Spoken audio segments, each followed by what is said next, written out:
Há 3 advertências bíblicas que devemos prestar muita atenção e levar a sério.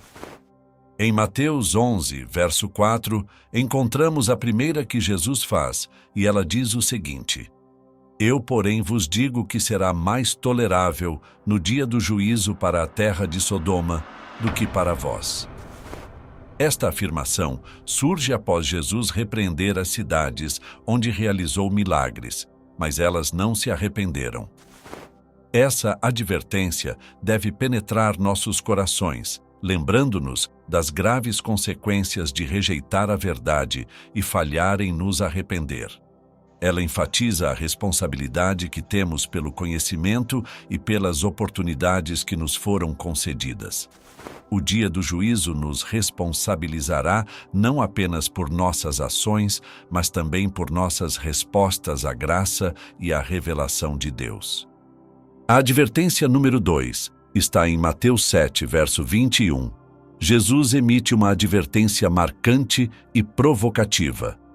Nem todo aquele que me diz, Senhor, Senhor, entrará no reino dos céus, mas aquele que faz a vontade de meu Pai, que está nos céus. Essa advertência destaca a importância da fé genuína e da obediência, em vez de apenas palavras vazias ou aparências exteriores. Esse trecho nos desafia a examinar a autenticidade de nosso relacionamento com Deus. Não é suficiente professar a soberania dele.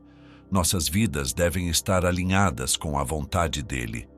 Ela nos instiga a avaliar a sinceridade de nossa fé por meio de nossas ações, pois a fé genuína se manifesta por meio da obediência e de uma vida transformada. A advertência número 3, que está em Apocalipse 20, verso 12, revela uma imagem vívida do juízo final. E vi os mortos, grandes e pequenos, em pé diante do trono. Então abriram-se livros. Ainda outro livro, o livro da vida, foi aberto. Os mortos foram julgados de acordo com o que fizeram, conforme registrado nos livros. Essa advertência revela a realidade do juízo final, onde cada alma será responsabilizada diante de Deus. Essa imagem destaca a responsabilidade final da humanidade, enfatizando o registro de nossas vidas e ações, significando que cada pessoa será julgada de acordo com suas ações. O livro da vida, que contém os nomes daqueles que pertencem a Cristo, representa o testemunho definitivo da salvação pela fé nele. Assim, essas advertências servem como lembretes contundentes de nossa responsabilidade e prestação de contas diante de Deus.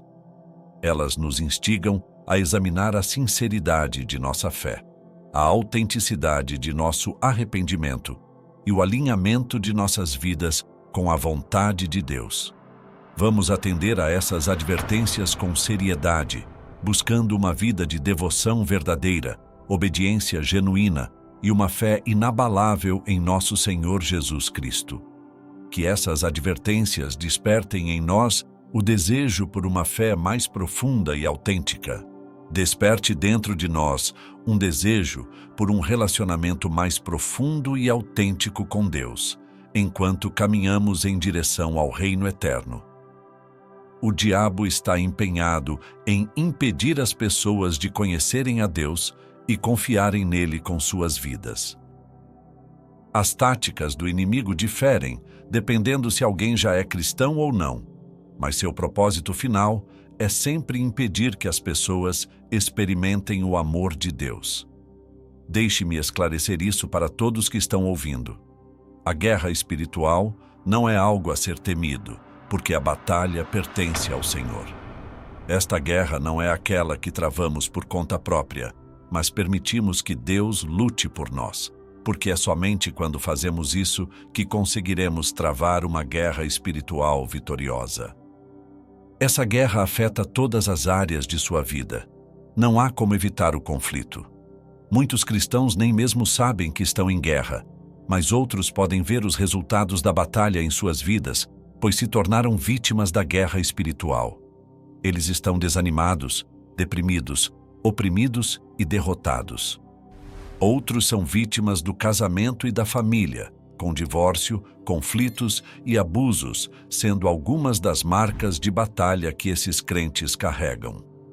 Deixe-me fornecer uma visão sobre a estratégia do inimigo quando se trata de guerra espiritual.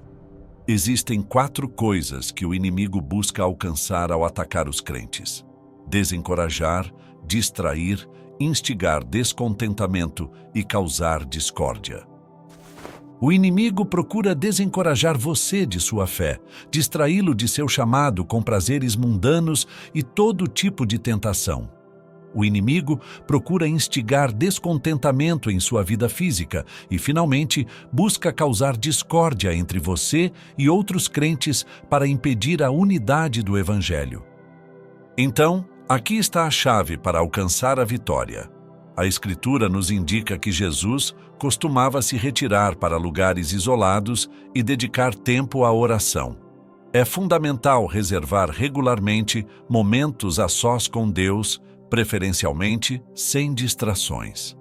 Jesus buscava dar a Deus sua atenção total e dedicar tempo ao seu Pai Celestial.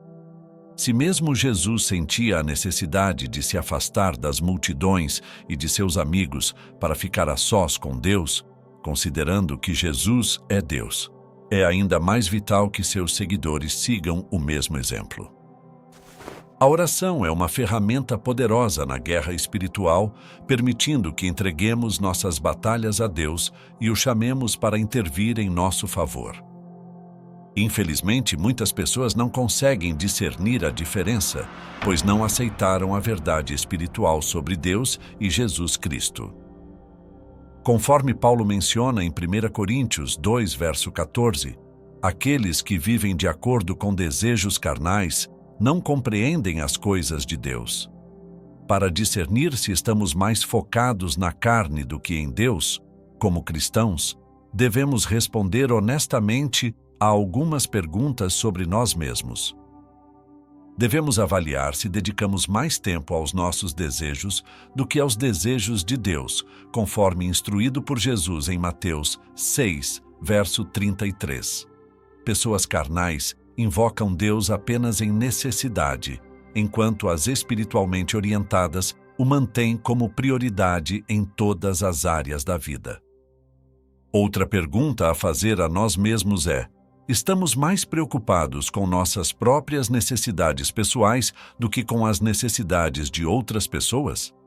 Em sua carta aos Filipenses, o apóstolo Paulo escreveu em Filipenses 2, versos 3 e 4: Nada façais por partidarismo ou vanglória, mas por humildade, considerando cada um os outros superiores a si mesmo.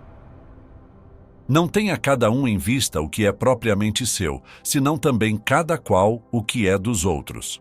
Pessoas carnais sempre parecem se preocupar mais com os problemas que têm do que com os problemas ou circunstâncias de outras pessoas. Pessoas espiritualmente orientadas entendem que, ao ajudar as pessoas ao seu redor em suas dificuldades, Deus sempre abrirá um caminho para lidar com as complicações que surgem em suas próprias vidas pessoais. A verdade é que primeiro devemos garantir que estamos vivendo uma vida de maturidade espiritual, negando nossa natureza carnal, para abordar a segunda pergunta que fizemos anteriormente. Como sabemos quando as circunstâncias que enfrentamos são apenas a vida acontecendo ou uma batalha espiritual? Como aprendemos anteriormente, não podemos receber as coisas de Deus sem discernimento espiritual. E não podemos ter discernimento espiritual se estivermos vivendo como um homem natural, cedendo aos desejos de nossa carne carnal. Os escritores de Hebreus, no capítulo 5, verso 14, afirmaram eloquentemente: Mas o alimento sólido é para os adultos, para aqueles que, pela prática, têm as faculdades exercitadas para discernir tanto o bem quanto o mal. Em outras palavras, é preciso muita prática para se tornar maduro, mas é preciso maturidade para discernir o bem do mal. Não há dúvida de que vivemos em uma época em que é muito difícil saber se o que enfrentamos nas circunstâncias do dia a dia é apenas a vida acontecendo ou se é algo além deste mundo que precisamos abordar como guerra espiritual. Sem o discernimento de Deus operando em nossas vidas, não temos absolutamente nenhuma esperança de reconhecer a diferença entre apenas a vida e o ataque espiritual do inimigo de nossas almas. A Bíblia nos ensina que o diabo vem para roubar, matar e destruir, mas Jesus veio para nos dar uma vida abundante. A palavra também nos diz para estarmos sóbrios, vigilantes, porque o diabo, nosso adversário, anda ao redor como um leão rugindo, buscando alguém para devorar.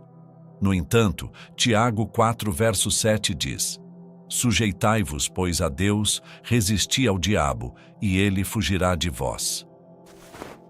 Nos dias de hoje, frequentemente nos encontramos em situações em que nossa fé é posta à prova, e precisamos decidir como responderemos. A Bíblia diz na primeira carta de Pedro 1, versos 6 e 7, o seguinte: Nisso vocês exultam, embora agora, por um pouco de tempo, devam ser entristecidos por todo tipo de provação. Assim acontece para que fique comprovado que a fé que vocês têm, muito mais valiosa do que o ouro que perece, mesmo que refinado pelo fogo, é genuína e resulta em louvor, glória e honra quando Jesus Cristo for revelado. Neste momento, em que desafios podem parecer montanhas íngremes diante de você, quero lembrar que a força da sua fé é a âncora que pode sustentar sua jornada.